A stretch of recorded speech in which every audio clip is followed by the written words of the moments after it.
bon ñi ngi leen di gërëm bu baax ci seen teewaay yéen suñu mbokku taskatu xabaar yi lu ñu fi dajale tey mooy mbir mi xamante ne ñetti fan yëpp Sénégalais yëpp dégg nañ ko mooy lu xew fële ci hôpitalu Louga mooy hôpital Amadou Sakhir Mbaye soxna ju tudd Astu Soxna ba muy donc duggee sa hôpital bi pour war fa am doom suñu boroom dogal bakkanam des fa mu nekk loo xamante ne Sénégal yëpp ñaawlu ko ba ñu ko déggee nag la ñu fa envoyé ñetti inspection bu njëkk bi mooy inspection administrative bi xamante ne inspecteur bi nekk fii ci département santé moom ak ay équipe am ñoom ñoo ko war a def ñaareelu inspection boobu direction bi yore lépp lu jëm ci jigéen ak xale mais aussi direction bi yore hôpitaux yi mais ak ñi xamante ne ñoo yore fële ci université de Dakar lépp lu jëm ci jigéen ñoom ñoo ko sëx def ko inspection bu mujj bi nag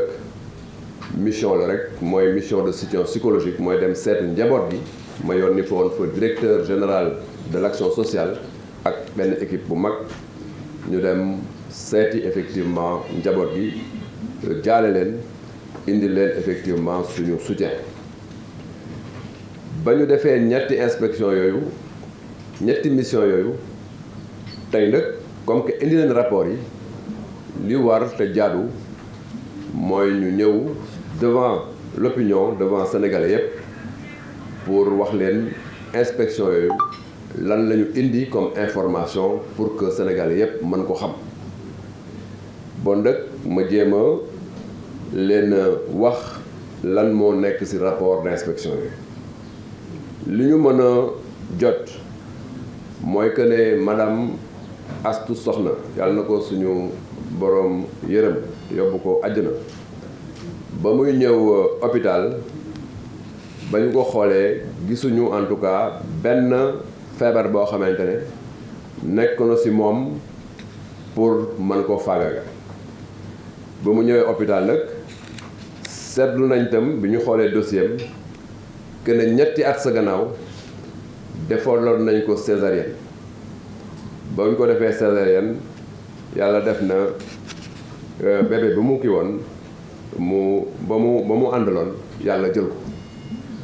loolu césarienne boobu mu ngi am le 30 mars 2019 à 4h40 du matin loolu nekk na ci dossier ñu wax ne madame Astou Sokhna ba ñu ko defalee césarienne boobu pare lépp lu waroon ci faj jëm ci cardiologie walla wàllu roñoo loolu yëpp def na ko loolu dafa bokk ci li xamante ne dafa war boo defee césarienne pour que ñu mën le suivre bon nag mën nañu wax ne le 28 mars 2022 ba madame Astou Sokhna di ñëw hôpital amul woon dara loo xamante ne nekk na jafe-jafe ci wàllu wér-gu-yaram ba mu ñëwee le 28 mars 2022 defal nañ ko visite ba pare ne pour que ñu def bilan boo xamante ne dañ koy préparer pour que bu waree mën a def césarienne ñu defal ko normalement le 31 mars 2022 moom aussi mu dellu si ba muy ñëwaat hôpital moo ñëwal boppam mais ba muy ñëw dafa commencé woon am ay métitu biir ñu entré ko ndëkk téye ko si hôpital bi dañ ko téyee le 31 ba ñu xëyee le 1er avril si 6h50 la ñu parents yi woo sage-femme bi ne leen ñu ñëw xool Astou Sokhna sage-femme bi bu mu ñëwee woo gynécologue bi ñu seetlu ne effectivement suñu borom jël na ko bon dëkk loolu moo waral li ñuy wax audit ñu vérifier est-ce que loolu jaadu na am ne mission yi fa demoon li ñu noté mooy que ne ñetti anam la ñuy vérifier wàllu audit bu njëkk bi ñu ngi koy woowee premier retard est-ce que mbir mi ngi nekk ci booru patient bi ñu seetlu ne ci wàllu patient bi gisuñu dara loo xamante ne waroon na ko mën a donc faat bakkanam. beneen bi mooy wàllu environnement bi ak wàllu trajet bi nan la ñëwee ba hôpital foofu tam gisuñ fa dara loo xamante ne war na mën a indi donc tolof-tolof. li mission bi conclure mooy que ne tolof-tolof bi ñu ngi ko seetlu ci structure sanitaire bi ci niñ ko effectivement jëlee ci biir hôpital bi loolu nag ci wàllu diagnostic bi lañ ko seet donc ni ceytu bi des na mais aussi ñu seet ko ci wàllu prise en charge bi ak surveillance bi donc ni ñu ko waroon surveiller ñu ko noonu bi ñu gisee situation boobu nag ñu war ci mën a tirer ay conclusion majeure bi mooy que ne faatu madame Astou Sokhna ñu ngi ko tuddee décès maternel évitable mooy que ne gannaaw ndogalu yàlla nekk na loo xamante ne waroon nañ ko mën a donc saafara waroon nañ ko mën a mooy expression tubaab bi mooy dañ ko considérer comme un décès maternel évitable à travers une bonne évaluation de risque c'est-à-dire bu ñu ko toppatoo woon bu baax ci diagnostic bi évaluer risque bi ba pare surveiller ko bu baax gannaaw suñu borom Astou Sokhna doon na mucc ci situation boobu nag il fallait que ñu jël ay décision bu njëkk bi ñu jël mooy que ne ñu suspendre directeur u hôpital bu ngeen seetloo conseil des ministres bi ñu def démb jël na ndogal boobu pour dindi directeur hôpital bi indi fi beneen directeur bu tudd Abdallah Gueye en parenthèse d'ailleurs Abdallah Gueye boobu maa ngi ko fekk mu nekk directeur u hôpitalu Pikine bi ma fi ñëwee en 2017 moo nekk directeur hôpital Pikine ba 2021 mars 2021 mai 2021 plutôt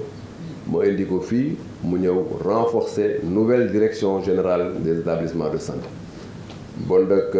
loolu c'est une information extrêmement importante parce que 2017 ba may ñëw fii laa ko fekk mu nekk directeur u Pikine te mu ngi fi jógee il y a pas longtemps en mai 2017 ma indi ko mu renforcer une nouvelle direction générale ba xamante ne maa ko fi teg compte tenu de sa compétence et de son sérieux loolu élément d'information la pour quand même mettre de côté yenn fake news yoo xamante ne des fois mën na jaxase xel ñu beneen décision bi ñu jël mooy ci biir hôpital bi képp koo xamante ne agent la te nga newoon ci dispositif bi xamante ne moo doon toppatoo Astou Sokhna ñu jël la dugal la ci benn procédure boo xamante ne disciplinaire boo xamante ne hôpital bi moom moo koy conduire ñooñu nag hôpital bi dana xool seen biir procédure boobu mën na dem jusqu'au licenciement parce que en vérité li ñu def dafa déboucher ci donc faat bakkan beneen élément bi am solo te ma bëgg ko noter mooy que ne li xew ci wàllu Astou Sokhna nekk na lu Sénégal lépp ñaawlu nekk na lu ñu regretter ñun ñëpp nekk na loo xamante ne wax dëgg yàlla donc du luy taaral suñu système waale nag ñu noté ne système de santé bi ñu ngi def liggéey bu mucc ayib ñu ngi def liggéey boo xamante ne liggéey bu am solo la surtout ci temps yi passé renforcer nañ ko considérablement mais ay jigéen ak ay góor ñoo xamante ne ñoom ñoo ci nekk ay agent de santé di liggéey boo xamante ne liggéey bu Sénégal yëpp rafetlu daa mbir mi metti na mais occasion la pour man tam pour que ma ñaax leen ñu gën a jàpp seen liggéey parce que seen taxawaay Sénégal yàgg na ko rafetlu may noter tam pour terminer que ne Sénégal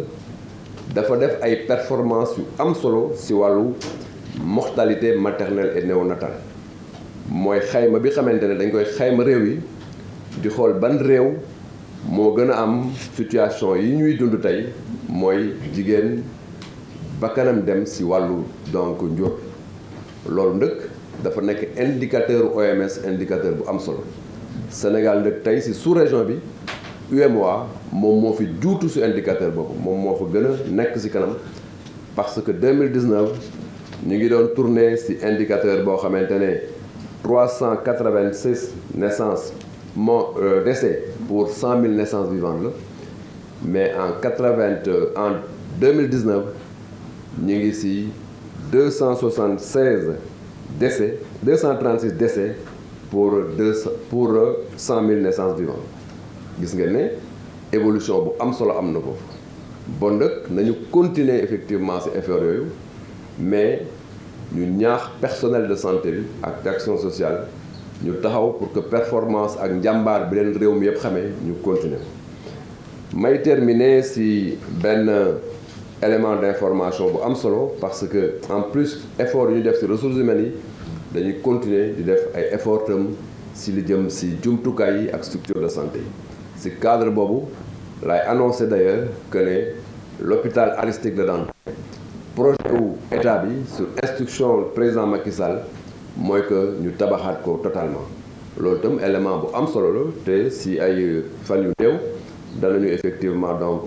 am benn rencontre boo xamante ne certainement chef de l'État moom moo koy diriger pour que ñu xool yan modalité la ñu jël pour que reconstruction hôpital Dantec ñu mën ci gaaw nu mu gënee donc loolu daal laa ne woon danaa leen ko indil di leen remercier encore une fois di wax ne nos services sont à votre totale disposition ici au niveau central comme au niveau des structures pour indil leen toutes les informations qui concernent le système de santé maa ngi leen di remercier